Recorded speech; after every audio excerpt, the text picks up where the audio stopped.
지난 수요일 날 정 목사님이 선곡 중에 이제 이런 수요 찬양곡이 있었어요. 제가 웬만하면 설교 때 노래를 안 해요. 그래서 엄청 긴장하고 떨리고 있어요, 여러분. 예. 혹시 음정이 안 맞아도 은혜로 들으셔야 됩니다. 오늘 집을 나서기 전 기도했나요? 이렇게 시작되는 거죠. 기도는 우리의 안식 빛으로 인도하리. 앞이 캄캄할 때 기도 잊지 마세요. 이러면 보통 부흥회에서는 박수해 주던데. 네, 죄송합니다. 예. 이 노래를요, 제가 어릴 때 저희 어머니가 이제 주방에서 아침 준비를 할 때 라디오를 틀어놓고 거기서 한 켠에서 흘러나오던 노랫말이에요. 어릴 때 들었죠. 근데 어릴 때 들을 때는 그냥 노래인가 보다. 그러다가 이제 그걸 계속 들으니까 이제 이게 뒷 가사말이 이제 귀에 남은 거죠. 앞이 캄캄할 때 기도 잊지 마세요. 요거. 근데 잊어버린 것 같아요. 여러분 혹시 기도를 얼마나 자주 하시고 또 얼마나 오래 하세요? 사실은 이걸 아주 어릴 때 들었기 때문에 앞이 캄캄할 때 기도 잊지 말라는데 라고 하면서 저한테 마치 뇌리에 주문처럼 박혀 있는데 생각보다 그렇게 기도를 많이 안 하게 되더라고요. 저 같은 경우는. 그리고 한번 기도를 시작했다고 해서 그 기도가 뭐 2시간, 3시간 주구장창 가지도 않아요. 보니까.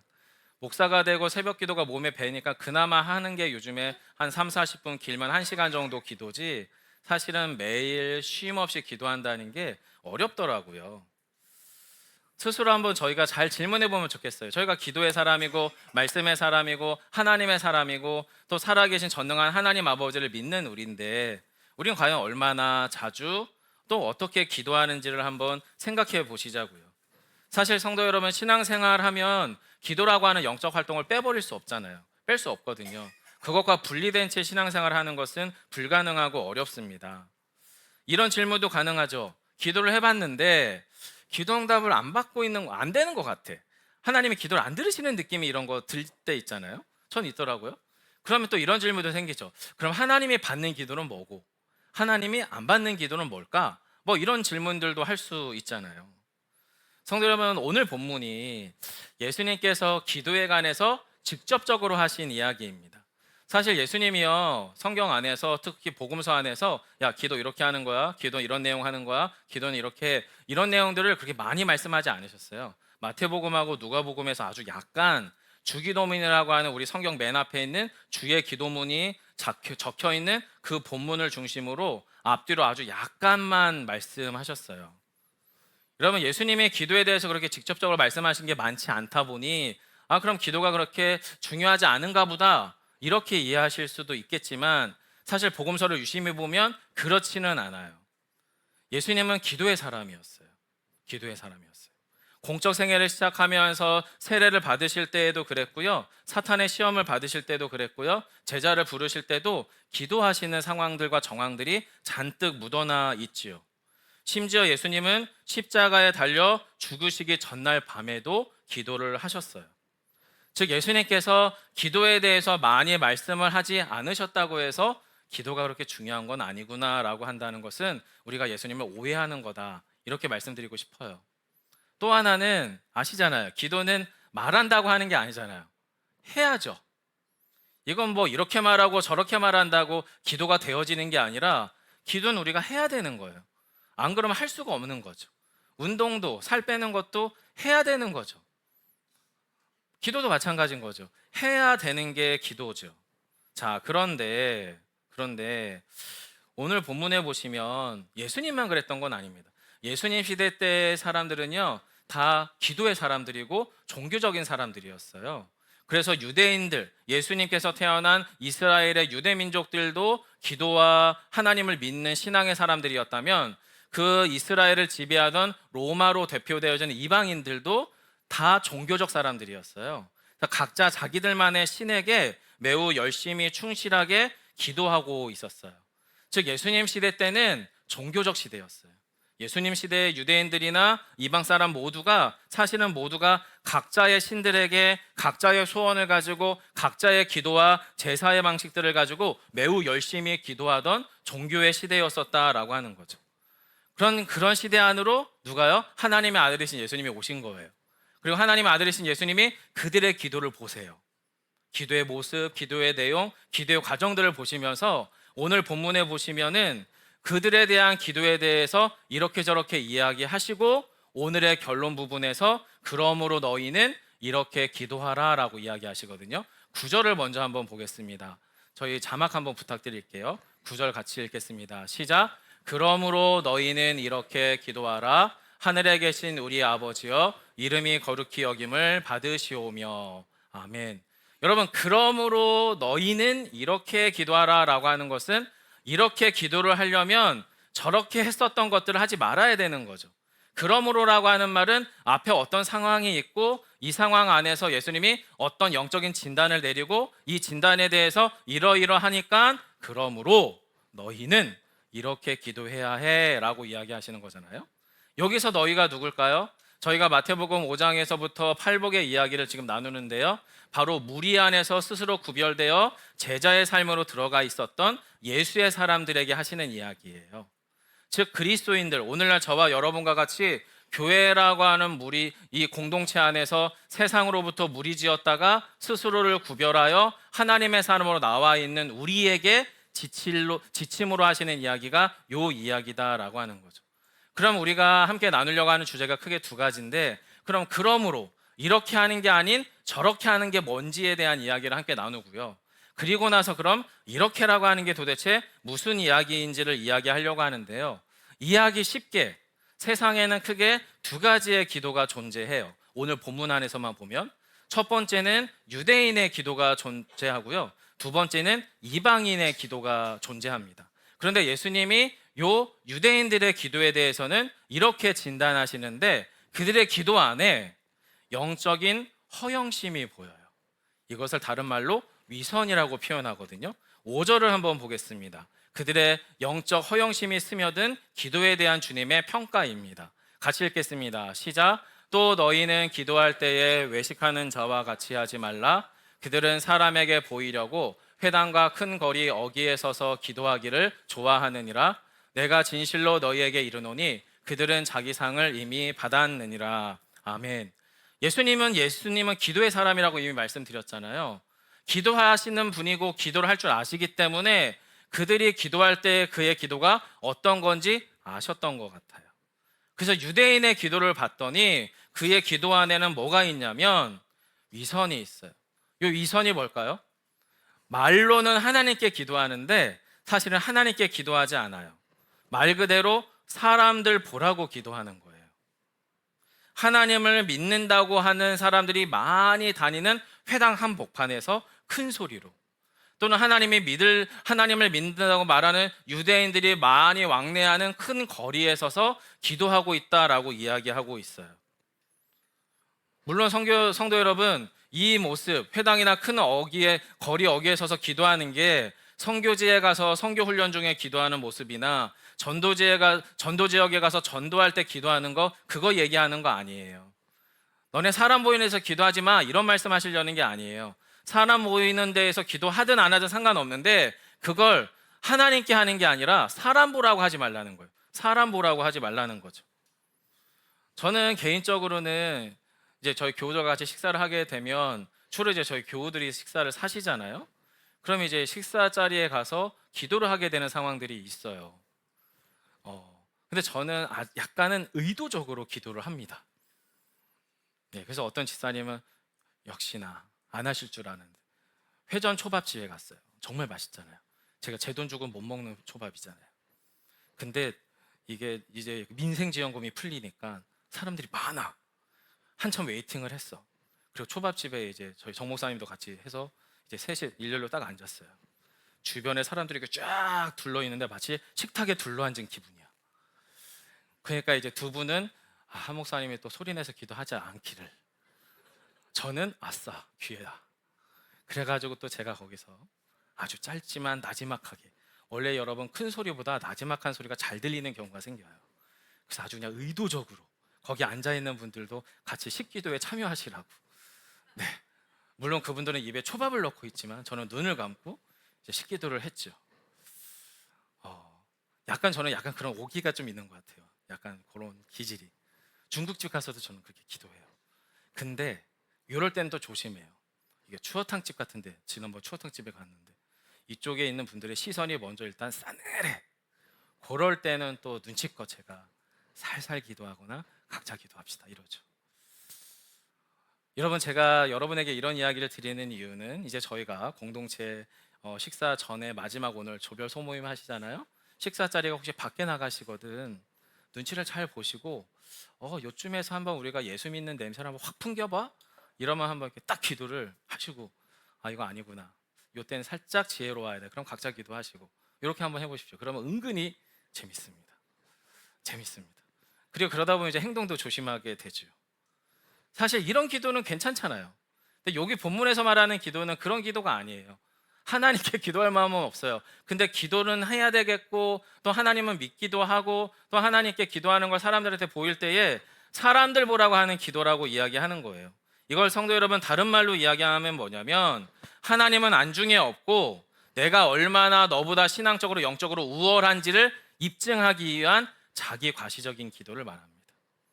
자기가 얼마나 의미 있고 영적으로 신실하며 내가 하나님과 얼마나 더 가까운지를, 너보다 내가 하나님을 더 많이 알아, 내가 너보다 하나님께 더 신실한 사람이야, 이걸 입증하고 싶은 욕망에서 출발하는 기도가 지금 본문이 말하는 외식하는 기도, 위선적인 기도라고 주님은 이야기하시는 거죠. 그런 사람들에게 주님이 뭐라고 얘기하세요? 끝부분에 내가 진실로 너희에게 이르는, 내가 진짜 말하는데 그들은 이미 상을 받았어. 왜 그럴까요? 기도응답이 목표가 아니거든요. 하나님과의 영적인 관계로 들어가는 게 목표가 아니에요. 내가 얼마나 신실한 사람인지, 내가 기도문이 얼마나 화려하고 아름답고 멋진지, 내가 너보다 얼마나 영적으로 우월한지를 입증받고 싶은 거니까. 이미 입증 받았잖아요. 사람들이 지나가면서 다 쳐다보니까. 그러니까 주님이 하시는 얘기가, 야 이미 상 받았어. 그들의 기도는 하나님과 아무 상관이 없지. 그 이야기하고 있는 거예요.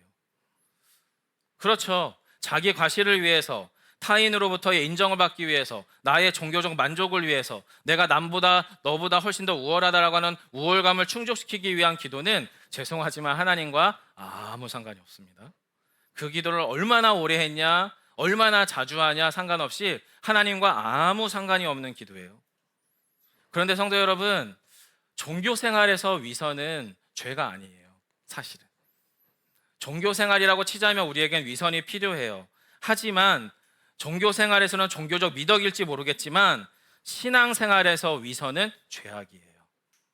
신앙 생활에서 괜찮은 척 하는 거 위선이에요. 아무 문제가 없는 척 하는 거 위선이에요. 그러니까 문제가 있다는 걸 얼굴에 다 표시를 내라, 그 얘기가 아니고요. 성도 여러분, 우리의 상황이 하나님과 관련돼서 내 안에 기도가 필요하다는 것을 못 느끼는 상태가 위선이거든요. 그게 죄라는 거예요. 그건 죄죠. 왜요? 신앙생활에서의 위선은요, 매우 은밀하고 치명적이기 때문에 그래요. 여러분, 신앙생활에서의 위선을 방치하면 어떻게 되는지 아십니까? 하나님과의 친밀함이 사라집니다. 메말라져요. 위선은 습관이거든요. 거기에 골몰하게 되면 더 이상 하나님과의 친밀함은 집중하고 싶은 마음이 안 생겨요. 종교적 형식과 율법주의가 계속되면 하나님과의 영적인 친밀감과 진정성은 말라버리고요, 바로 그 자리에 위선이라고 하는 영적 곰팡이가 펴요. 그리고 이게 속절없이 우리를 삼켜버리게 되는 거죠. 그럼 어떤 일이 일어나요? 교회를 다니는데 뻑뻑해요. 교회를 다니는데 냉담해요. 교회를 다니는데 하나님이 나와 아무 상관이 없는 것 같은 강한 확신이 점점 들어요. 다니면 다닐수록, 설교를 들으면 들을수록, 예배를 드리면 드릴수록, 신앙생활을 하면 할수록 점점 너무 먼 당신이 되는 거예요. 하나님이 위선을 방치하면 그렇습니다. 주님이 그런 얘기를 한참 하시다 보니 제자들이 궁금할 거잖아요. 그럼 주님, 우리가 어떻게 이 종교적 위선에 빠지지 않고 기도해야 돼요? 그럼 어떻게 해야 됩니까? 하자 주님이 6절을 이야기하세요. 6절 한번 볼까요? 함께 하겠습니다. 너는 기도할 때에 내 골방에 들어가 문을 닫고 은밀한 중에 계신 기도하라. 은밀한 중에 보시는 내 아버지께서 갚으시리라. 아멘. 성경에서 반복적으로 등장하는 게 뭐냐면 골방이라는 단어와 아버지라는 단어예요. 그럼 여러분, 아버지라는 단어에 집중을 먼저 해주셔야 돼요. 우리의 기도는 너무 멀리 까마득하게, 그래서 하나님을 부르려면 엄청 오래 소리를 크게 해서 하나님 해야 들을 것 같은 아버지가 아니라는 거예요.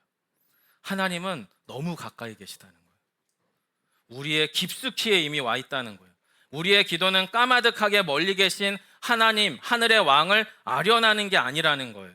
우리의 기도는 나의 영혼의 골방에서 먼저 일어나야 되는 기도라는 거예요. 나의 영혼의 골방에서 나의 영혼의 아버지가 되시는 하늘 아버지 하나님을 만나야 된다라고 하는 거예요. 그게 기도라고 주님은 이야기하시는 거죠. 성도 여러분, 예수님 시대 때 사람들이 말하는 골방이 어떤 모습일까요? 사람이 잘 만한 곳이었을까요? 사람이 주거하고 거주할 만한 공간이었을까요? 전혀 그렇지 않았을 겁니다. 저 어린 시절에 외가댁에는 다락방이라는 게 있었습니다.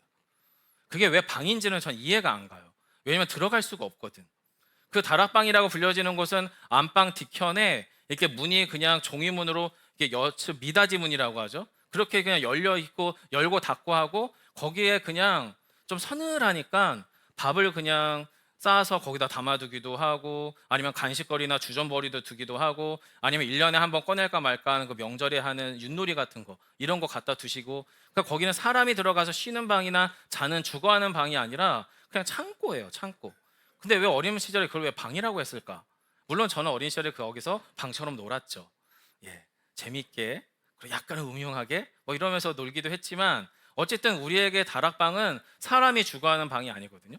예수님 시대 때 골방도 마찬가지예요. 여러분, 고대 시대 때 방이라고 하는 게 오늘날 저와 여러분이 사는 편안한 주택이나 아파트 같은 느낌의 집이 아니에요.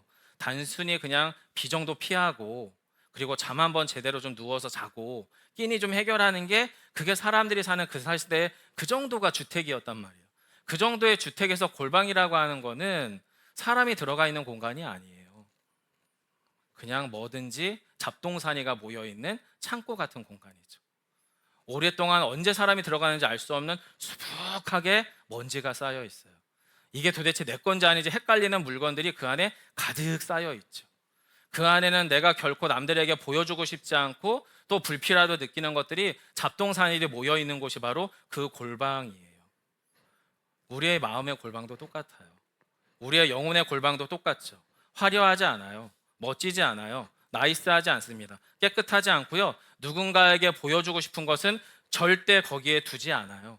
창고같이 가장 허름하고요. 보잘것없어요. 그래서 우리의 마음의 골방에는 내가 숨기고 굳이 보여주고 싶지 않은 나만의 공간이에요. 이 골방에는 나의 상처가 있어요. 얼룩이 있어요. 죄와 허물이 뒤범벅이 된 나의 은밀한 것들이 있죠.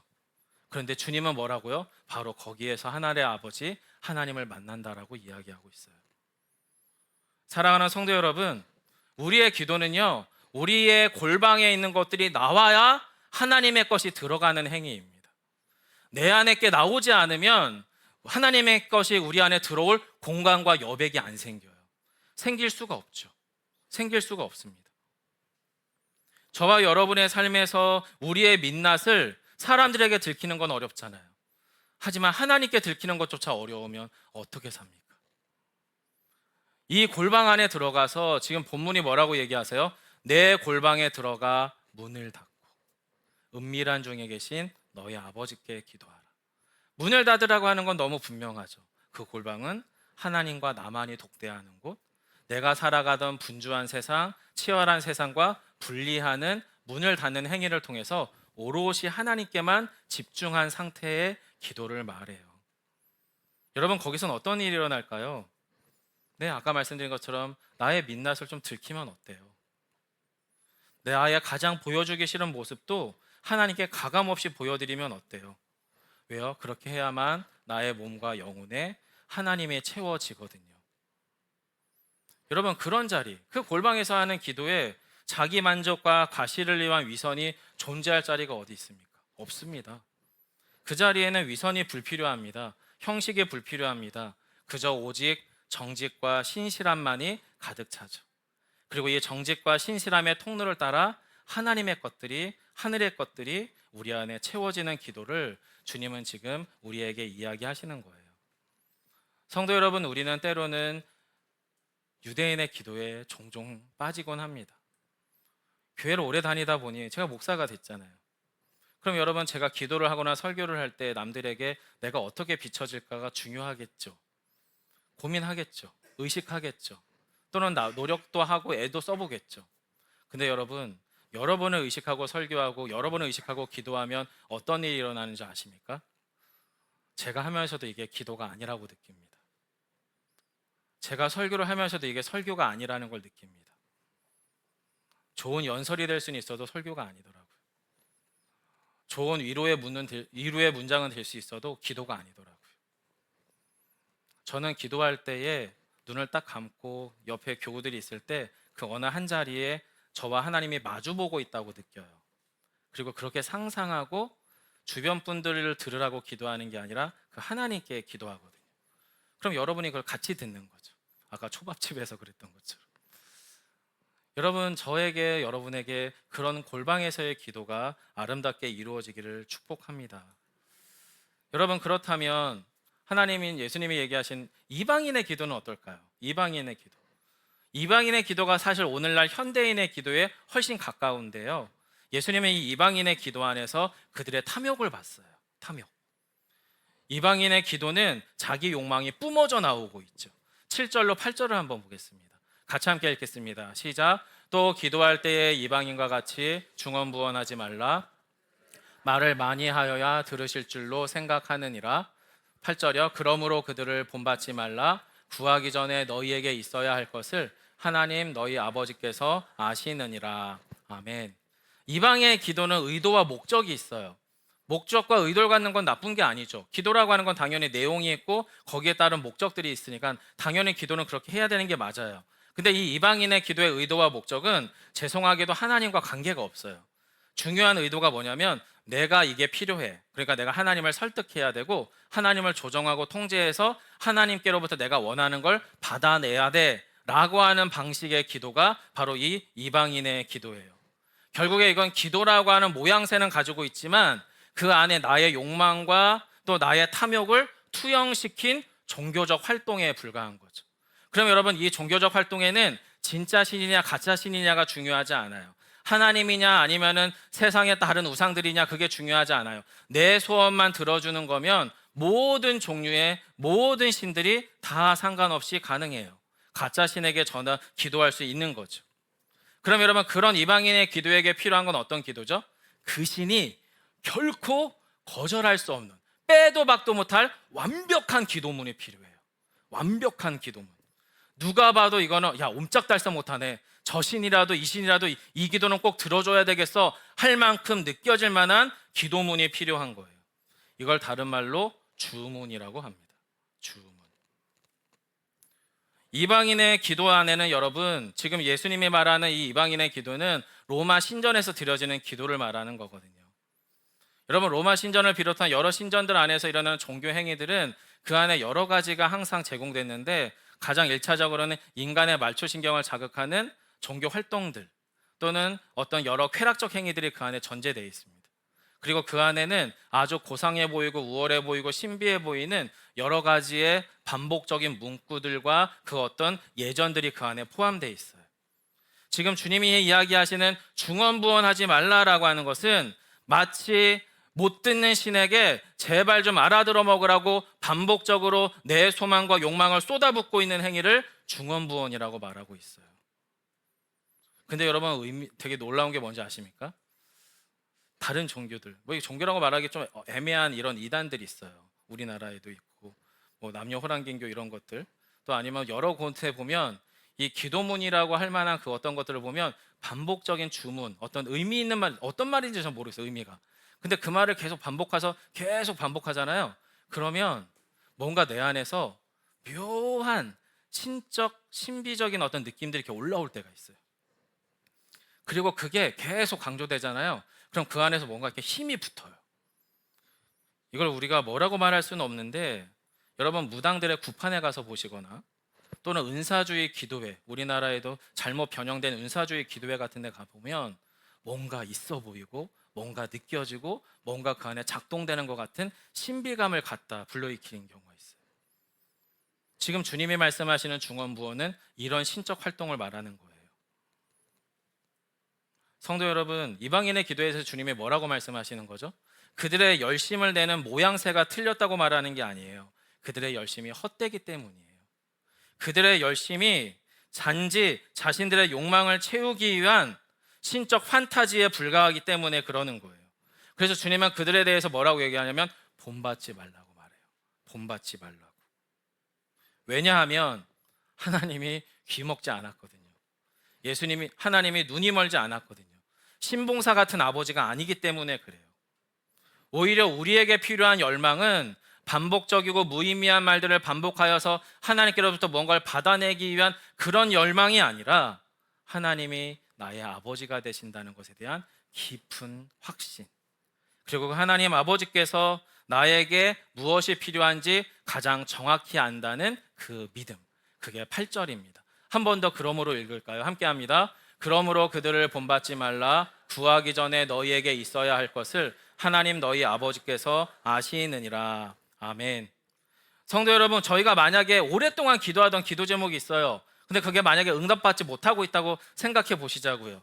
그게 뭐 경제적 회복이 될 수도 있고 관계 회복이 될 수도 있고 아니면 내 안에 있는 아주 은밀하지만 나만이 아는 그 어떤 문제 해결의 어떤 기도 제목일 수도 있어요. 자, 근데 그게 지금 여전히 안 들어지고 응답받고 있지 않다라고 생각해 보시자고요. 그럼 왜 그럴까? 이유는 딱 두 가지예요. 첫 번째, 우리는 그게 너무 필요하다고 확신하는데 하나님 입장에서는 필요 없는데 라고 할 때 응답 못 주시는 거죠.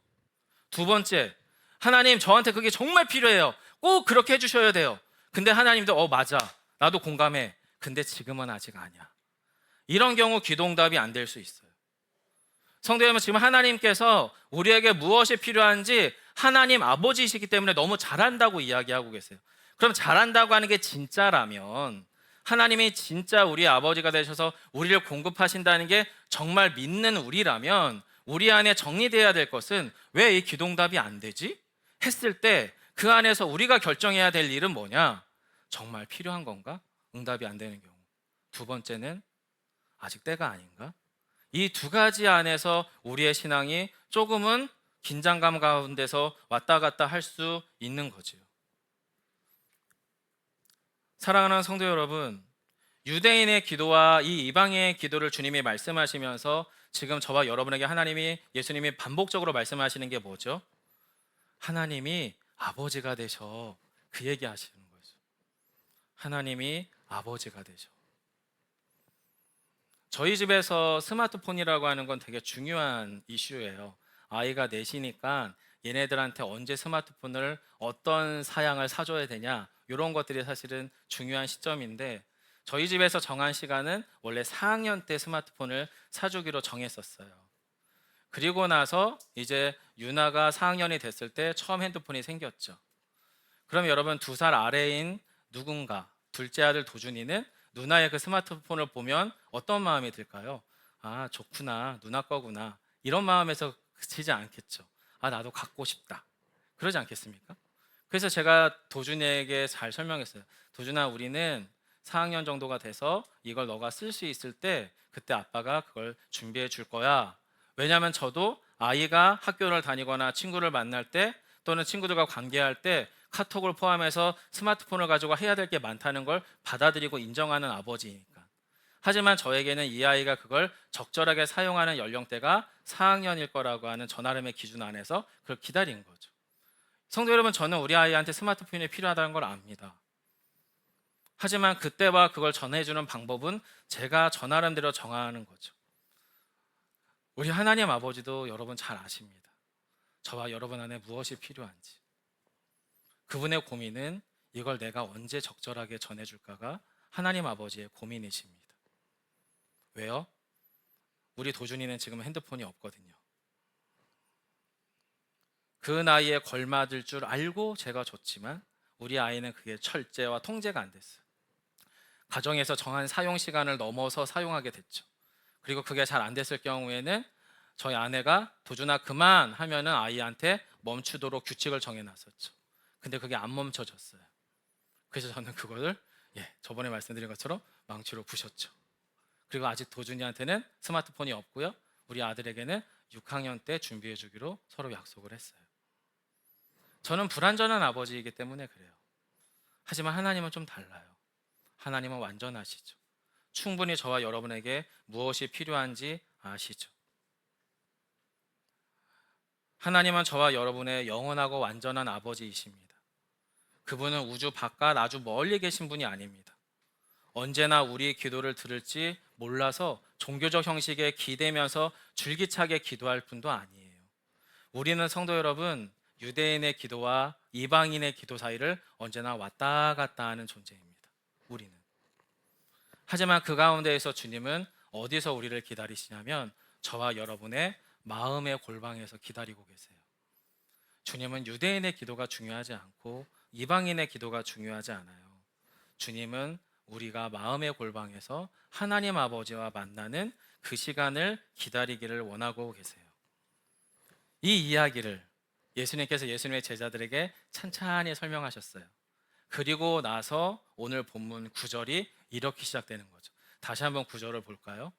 같이 읽겠습니다. 시작. 그러므로 너희는 이렇게 기도하라. 하늘에 계신 우리 아버지여, 이름이 거룩히 여김을 받으시오며. 10절도 마저 보겠습니다. 나라가 임하시오며 뜻이 하늘에서 이루어진 것 같이 땅에서도 이루어지이다. 아멘. 성도 여러분, 저는 이 기도 안에서 저와 여러분께서 정말로 주님께서 어떤 마음으로 우리에게 이야기하시는지를 좀 잘 느꼈으면 좋겠어요. 예수님은 지금 이 모든 설명을 하고 나서 이렇게 얘기하시는 거예요. 하늘에 멀리 계신 줄 알았던 그분이 사실은 너희들의 아버지란다. 그 얘기를 지금 하고 계시는 거예요.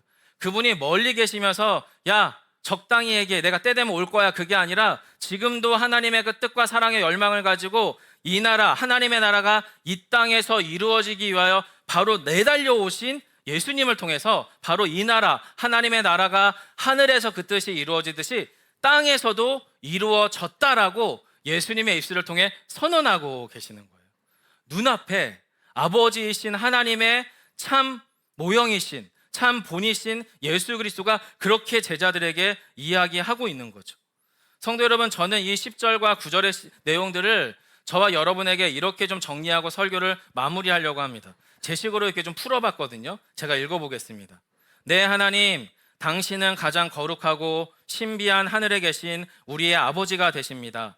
하나님의 이름은 모든 이름 중에 가장 존귀하며 영광 받으시기에 합당하죠. 그런데 그 하나님이 지금 나의 아버지가 되십니다. 그래서 우리 가운데 임하시죠. 당신의 나라가 이미 우리 가운데 오고 있습니다. 당신의 나라가 이 기도를 통해 우리에게 가르쳐 주신 예수님의 입술을 통해 이미 우리 가운데 오셨습니다. 당신의 아들 예수를 통해 하나님의 뜻이 바로 지금 여기에서 이루어지고 있습니다. 라는 기도예요. 사랑하는 성도 여러분, 저희가 자꾸만 유대인의 기도에 또는 이방인의 기도에만 골몰하고 있으면 하나님의 진심을 놓쳐요. 하나님의 진심을 놓쳐요. 왜요? 예수님이 와서도 설명해서도 못 알아들으면 하나님이 다시 예수를 보낸다고 알아듣겠습니까? 어렵죠. 어렵죠. 하나님은 당신의 뜻이 하늘에서 이루어진 것처럼 이 땅에서 당신의 자녀들이 살아가는 바로 이 세상에서도 이루어지길 원하고 계십니다. 그래서 우리에게 이렇게 기도하라라고 하는 거죠.